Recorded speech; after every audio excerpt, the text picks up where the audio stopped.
아멘. 지영자매 오늘 성찬 나눔 감사드립니다. 남의 차를 긁어본 경험이 있으신 분들, 혹시 우리 가운데 그냥 가셨던 분들이 있다면 혹시 네, 회개하시기 바라고요. 네, 자신의 유혹과 또 그런 것을 통해 느끼고 배운 것들을 진솔하게 십자가 앞에서 나눠주셔서 감사드립니다. 경찰이나 뭐 하셨으면 되게 잘하셨을 것 같아요. 어, 어느 순간부터 육사에서도 여자 생도를 받는다 그래서 저와 몇몇 여러 동료들은 대체적으로 부정적이었거든요. 근데 지형자매를 생각해 보니까 괜찮을 것 같다는 생각이 들었습니다. 역시 갈 만한 사람이 가는 거구나. 그쵸? 예. 아무튼 문득 든 생각이고요. 예, 감사합니다. 어, 어버이날이고 어린이날 오랜만에 그쵸? 잘들 보내셨습니까? 아, 식당을 예약을 하려고 그러는데 전화를 안 받는 거예요, 이틀 동안. 그래서 겨우 한 일주일 전에 예약을 해서 식사를 하러 갔는데 가족들이 예약도 오후 1시 반에 가능했습니다. 뭐 주차할 곳도 없었고요. 또 지난주에 며칠인가요? 5월 5일, 6일에는 롯데월드가 오픈한 지 1시간 반 만에 입장을 중단시켰다라는 뉴스가 떴습니다. 정말 신문에 나온 사진을 보니까 흔히 표현하는 입추의 여지가 없다. 빡빡하게. 그래서 2년간 중단되었던 일상이 재개되고 있다라는 것입니다. 예배도 온라인으로 드리는 형제자매들의 수보다가는 이렇게 예배당에 직접 참석하시는 형제자매들이 더 많아진 것 같습니다. 비록 뭐 한 자리씩 띄우기는 했지만 예배당이 오늘은 꽉 찼네요. 오후 예배까지 생각하면 더 많은 형제자매들이 직접 나와서 예배를 드리는 때가 되었습니다. 코로나로 인해서 지난 2년간 외출이 제한되고 또 만남이 제약받는 동안 가족 관계는 어떻게 변했을까요? 같은 공간에서 더 많은 시간을 보내야 했고 외식 대신에 배달로 음식을 먹는 일이 다반사였던 지난 2년의 시간을 보내며 가족 관계는 더 친밀해지고 이해가 깊어지는 계기가 되었다면 우리의 가족 관계는 그 가족 관계 개선은 물리적인 공간과 시간을 조절하는 것만으로도 개선이 가능하다라는 결론을 내릴 수 있지 않을까요? 어떻습니까? 여러분 지난 2년 동안 자녀들과 더불어 가정이 더 화목해지고 가까워지고 대화가 통하는 가정이 되셨습니까? 아니면 제발 좀 코로나가 빨리 끝나서 애도 학교에 가고 남편도 재택근무 좀 하지 말고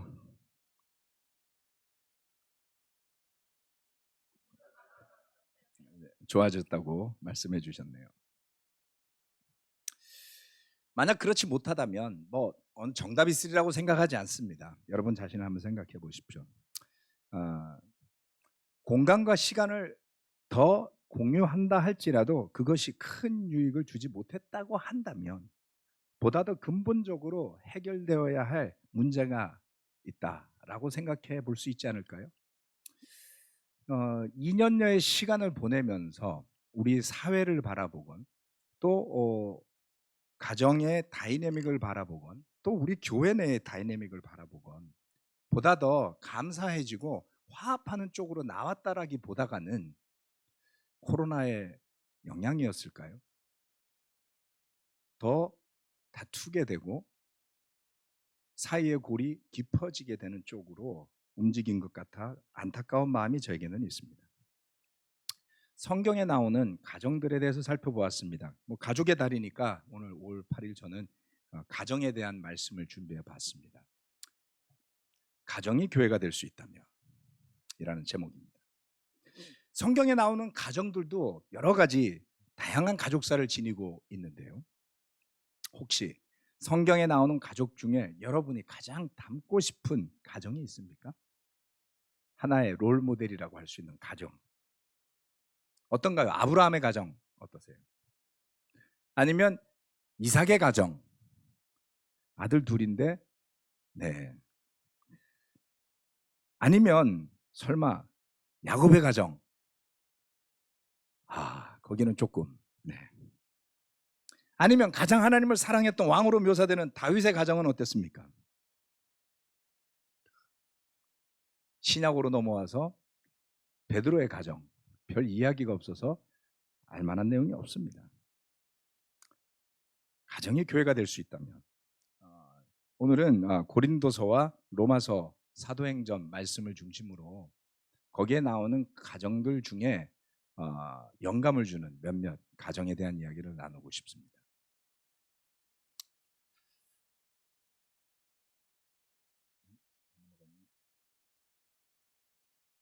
좀 넘겨주실래요?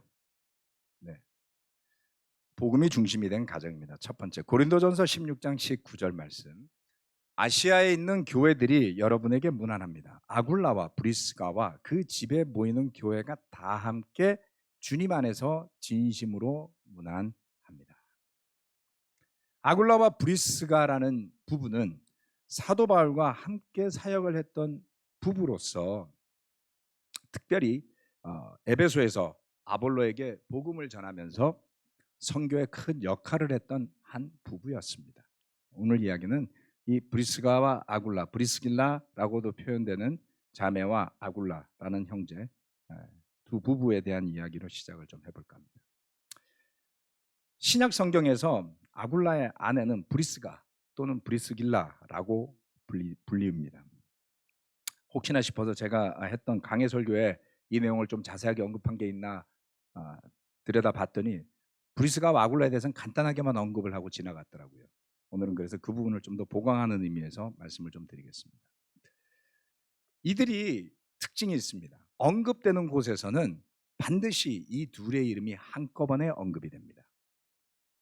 즉 그들이 어떤 역할을 했던지 부부로서 함께 동역했던 사람들이라는 것을 알 수 있죠. 예컨대 디모데라든지 디도라든지 마가라든지 당시 바울과 함께 동역을 했거나 선교를 펼쳐나갔던 사람들 가운데서는 젊었기 때문에 아직 결혼을 못해서인지 아니면 혼자서 역할을 했기 때문에 그랬던 것인지 알 수는 없지만 부부로 언급되는 사람들이 많지 않습니다. 그런 점을 감안한다면 브리스가와 아굴라는 매우 특별한 존재였다라는 것을 알 수가 있죠. 그리고 이 부부의 특징 중 하나, 또 다른 특징은 이 고린도전서 16장에 나온 방금 읽었던 구절을 제외하고는 다른 모든 경우에 아내 브리스가의 이름이 먼저 불리는 것을 알 수가 있습니다. 이런 것에 대해서 주석서에서는 이렇게 언급을 합니다. 당시 로마 역사에 등장하는 브리스가라는 가문이 있었다라고 해요. 역사서에도 언급이 될 정도니까 어느 정도 세력이 있었다라고 생각할 수 있을 겁니다. 이 브리스가 가문은 로마의 노예로 있다가 자유를 얻고 로마 시민을 획득한 사람의 집안을 이야기한다고 합니다. 그런데 이들은 성공적으로 로마의 관료들에게 물자를 공급하는 사업을 벌였다는 것이죠. 로마에서 글라우디오 황제가 추방령을 내렸을 때에 이들은 그곳에서 나와서 고린도에서 천막을 만드는 업을 하는 내용이 나옵니다. 이것이 바로 그 브리스가 가문이 영위했던 사업과도 연결되는 맥락을 가지고 있다라는 것이죠. 사도행전 18장 2절로 3절, 1절로부터 3절까지 읽겠습니다. 그 뒤 바울은 아테네를 떠나서 고린도로 갔다. 거기서 그는 본도 태생인 아굴라라는 유대 사람을 만났다. 아굴라는 글라우디오 황제가 모든 유대 사람에게 로마를 떠나라는 칙령을 내렸기 때문에 얼마 전에 그의 아내 브리스길라와 함께 이탈리아에서 온 사람이다. 바울은 그들을 찾아갔는데 생업이 서로 같으므로 바울은 그들 집에 묵으면서 함께 일을 하였다. 그들의 직업은 천막을 만드는 일이었다. 천막은 당시에 수요가 많았겠죠. 또 가죽을 세공하는 일도 여러 가지 소요가 많았을 겁니다. 로마는 굉장히 여러 나라들의 군대를 파견하고 전쟁을 벌이는 일을 하고 있었기 때문에 천막의 수요가 당연히 많았을 것이다 라고 생각할 수 있습니다. 바울도 천막 제조를 할 줄 알았으며 이 부부는 바울을 자신의 집에 들여서 함께 일을 하기도 했다라고 기록하고 있습니다. 글라우디오 황제가 유대인 추방령을 내렸을 때에 이미 로마 시민권을 얻었던 브리스가는 하려고 했다면 로마에 남아 있을 수도 있지 않았을까요? 하지만 브리스가는 아굴라와 함께 로마를 떠나서 이곳 고린도로 와서 그곳에서 바울 일행을 만났습니다. 바울이 그의 서신서에서 여러 가정 또는 인물들을 소개하지 않습니까? 로마서 16장을 보면 쭉 그런 내용들이 나오고요. 또 고린도서의 마지막 장 전서 16장에도 보면 그와 같은 내용이 쭉 나옵니다. 그런데 특징적으로 브리스가와 아굴라 부부에게만 바울은 서신서에서 그의 집에서 교회가 모인다라는 표현을 사용합니다. 조금 전에 읽었던 고린도전서 16장에서도 그렇고 지금 읽으려고 하는 로마서 16장에서도 그렇습니다. 로마서 16장 3절에서 5절 말씀입니다. 그리스도 예수 안에서 나의 동력자인 브리스가와 아굴라에게 문안하여 주십시오. 그들은 생명의 위협을 무릅쓰고 내 목숨을 구해준 사람들입니다. 나뿐만 아니라 이방 사람의 모든 교회도 그들에게 감사하고 있습니다. 그들의 집에서 모이는 교회에도 문안하여 주십시오. 바울이 로마서 16장에서 여러 사람과 가정에게 문안 인사를 하고 이름을 언급하지요. 그런데 집에서 모이는 교회라는 단어는 브리스가와 아굴라 부부에게만 썼다는 것을 알 수가 있습니다. 이 브리스가와 아굴라 부부는 그들의 집을 교회로 활용하고 있죠. 몇 년 전에 개봉했던 바울이라는 영화를 보면 그와 같은 장면을 묘사하는 것을 볼 수 있었는데 혹시 바울 보신 분 계신가요? 못 보셨어요? 이거 볼 수 있는데 없나? 네. 뭐 넷플릭스에는 안 올라 있을라나요? 네이버에서 바울이라고 쳐가지고 아마 영화가 있을 겁니다. 그래서 저는 형제 자매 여러분 모두가 꼭 한번 보셨으면 좋겠어요. 왜냐하면 신약 서신서를 이해하는데 사도행전을 이해하지 않고는 서신서를 깊게 이해하기가 어렵기 때문입니다. 그래서 그 바울이라는 영화도 보시고 사도행전을 좀 더 읽어보시면 서신서를 읽어가는데 큰 도움이 될 거라고 믿습니다. 자, 그 영화에서 보면은 브리스가와 아굴라가 핍박받는 형제자매들을 집에서 챙겨주는 역할을 하고요. 그리고 바울이 나중에 그 로마에서 옥에 갇혔을 때 그 옥바라지를 하는 그런 모습도 나옵니다. 참 흥미롭고 굉장히 고증을 잘한 영화였습니다. 그 영화에서 나오는 브리스가 아굴라의 집은 꽤 컸어요. 조금 전에 설명드린 내용만 가지고도 아마도 집이 크고 그들이 경제적으로 넉넉한 사람들이었다는 것을 짐작할 수 있을 것입니다. 그러나 경제적인 것 때문에만 그런 일이 가능했다고 생각할 수는 없겠죠. 그 부부, 그의 가정은 복음이 중심으로 되어 있는 가정이었던 것입니다. 복음을 전하기 위한 그 부부의 헌신된 마음과 믿음이 그것을 가능하게 하지 않았을까요? 꼭 큰 집에 살지 않는다 할지라도 가정을 열어서 복음을 전하는 교회로 삼는다면 어떨까요? 지금 여기처럼 큰 모임으로 모이는 교회도 필요하지만 부부의 굳건한 확신을 바탕으로 그 부부에게 가장 좋은 소식이었던 복음을 전하는 가정이 되어 보는 기대를 가져봄직하다라는 생각을 이 가정에 대해 저는 해봅니다. 부부가 한 마음으로 또는 부모와 자녀가 한 마음으로 복음에 대한 감사함을 가지고 그리고 교회를 이룰 수 있다면 그것이 복음을 전하는 그 가정에 복이 있고 그 가정을 통해 복이 퍼져나가는 하나님의 축복이 복음을 통해 퍼져나가는 모습을 생각해 볼 수가 있습니다. 두 번째, 대접하는 가정입니다. 사도행전 16장 14절로 15절 말씀입니다. 그들 가운데 루디아라는 여자가 있었는데 그는 자색옥감 장수로서 두아디라 출신이요 하나님을 공경하는 사람이었다. 주님께서 그 여자의 마음을 여셨으므로 그는 바울의 말을 귀담아 들었다. 그 여자가 집안 식구와 함께 세례를 받고 나서 나를 주님의 신도로 여기시면 우리 집에 오셔서 묵으십시오 하고 간청하였다. 그리고 우리를 강권해서 자기 집으로 데리고 갔다.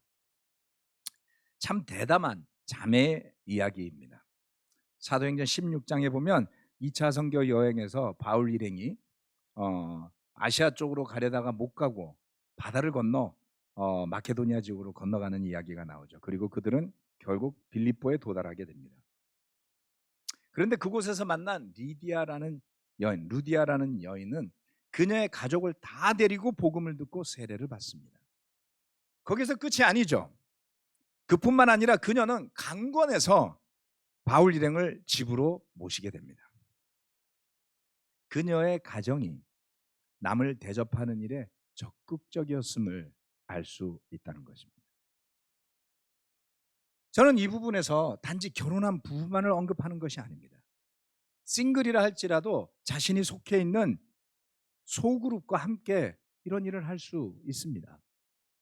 즉 믿음을 함께 나누는 가까운 친구들과 가족처럼 지낸다면 충분히 그 소그룹이 중심이 되어서 다른 누군가를 대접하는 일을 할 수 있다는 것입니다. 사도행전 18장은 꽤 긴 내용이 나와 있고요. 빌립보에서 사역을 시작하기 전에 고린도에서 있다가 빌립보에서 고린도로 넘어가게 되죠. 그런데 그 내용들을 잘 살펴보게 되면 16장이 빌립보였습니다. 죄송합니다. 18장은 고린도입니다. 16장 빌립보서의 사역을 살펴보면 바울은 쉽지 않은 난관들에 봉착하는 것을 볼 수가 있습니다. 우리가 잘 아는 이야기 중에 하나인 것이 바울과 실라가 점을 보던 여종의 귀신을 쫓아내는 바람에 그녀의 주인에게 붙잡혀서 매를 맞고 감옥에 갇히는 핍박을 받게 되죠. 하지만 그들이 그렇게 감옥에 갇히게 되었을 때에 또 놀라운 기적이 일어납니다. 그 기적 중에 하나는 찬송을 불렀더니 감옥의 문이 열렸던 것이죠. 감옥의 문이 열렸을 때 간수는 자결을 하려고 했습니다. 왜요? 죄수를 놓치게 되면 간수가 처형을 당하게 되어 있었기 때문이었습니다. 하지만 도망도 가지 않고 바울과 그의 일행은 그 간수를 살려주는 것이죠.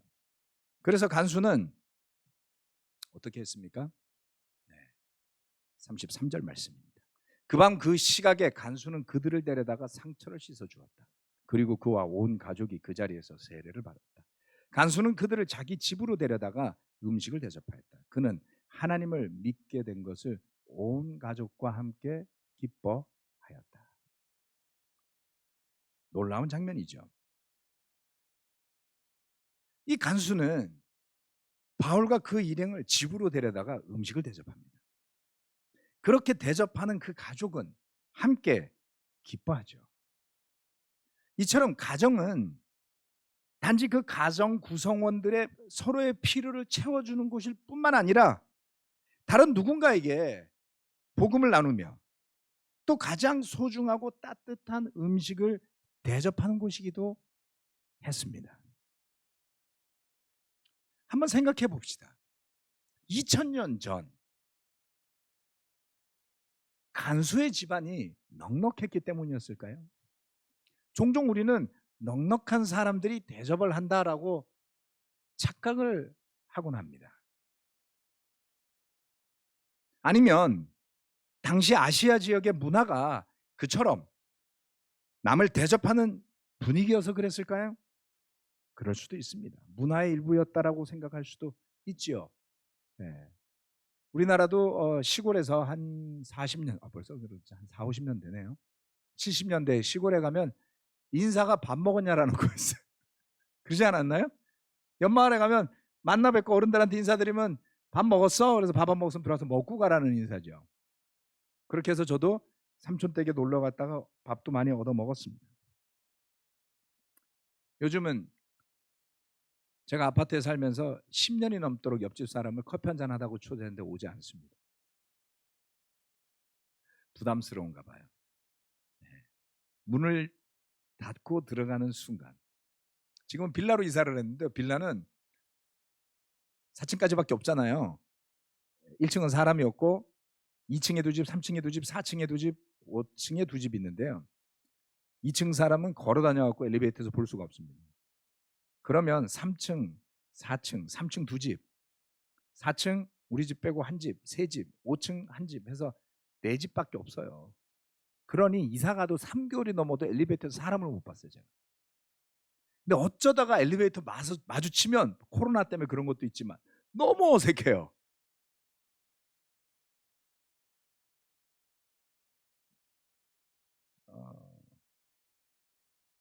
우리 문화는 이제는 타인에 대해서 경계하는 문화가 되었습니다. 옆집에 살아도 차 한 잔 마시는 게 부담스러울 정도로 바운더리가 강하다 못해서 감옥의 담처럼 높아진 시대가 되었습니다. 그런데 그 2000년 전에 아시아 지역, 그리스 지역, 로마 제국의 문화를 논하기 이전에 성경에 나오는 가정들의 문화를 살펴볼 필요가 있습니다. 아브라함 또한 그로부터 아주 오래전이었음에도 불구하고 나그네를 대접하다가 천사들을 대접하지 않았습니까? 우리가 성경 말씀을 바탕으로 오늘 우리 자신들이 처한 상황에 잘 비추어서 복음을 받아들인 기쁨이 살아있는 가정으로 역할할 수 있다면 분명 우리 가운데서도 브리스가와 아굴라처럼 집을 교회로 제공하는 형제, 자매들도 나오리라고 저는 믿습니다. 넓은 집에 혼자 살아서 뭐 하시겠습니까? 넓은 집이 없으시다고요? 괜찮습니다.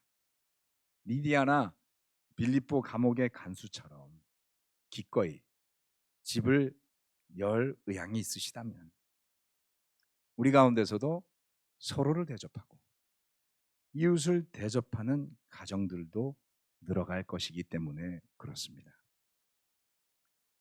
자녀들을 챙기는 것 참 바쁜 일이 많습니다.